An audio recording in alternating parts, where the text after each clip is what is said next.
জানো তো, কিছুদিন আগে একটা রেসিপি তোমাদের সাথে শেয়ার করেছিলাম এই মাশরুমের। রেসিপিটা ছিল বাটার গার্লিক মাশরুম।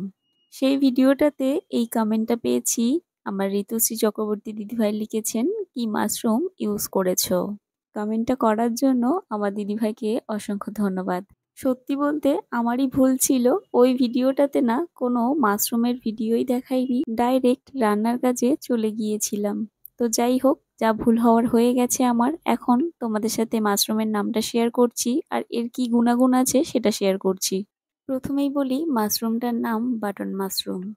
এই মাশরুমটার মধ্যে আছে calcium, iron, magnesium, potassium, copper, iron, zinc, আরও অনেক কিছু থাকে। সব থেকে প্লাস পয়েন্ট কি বলতো, এটার মধ্যে জিরো ফ্যাট। যারা হেলথ কনসাস, যারা ডায়েট করে তাদের জন্য তো খুবই ভালো এই মাশরুম।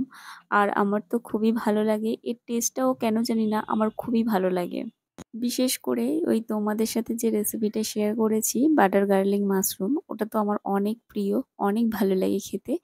তো যাই হোক, তোমরা মাশরুমটাকে কাটার আগে ভালোভাবে ধুয়ে তারপরে কাটবে, এবং কাটার পরেও খুব ভালোভাবে ধুয়ে নিতে হবে। কারণ দেখো, কাটার পরে ধুয়েছি 3-4 বার, তা সত্ত্বেও কতটা নোংরা লাল লাল জল বেরিয়েছে, তাই না? তো সেই জন্য বললাম।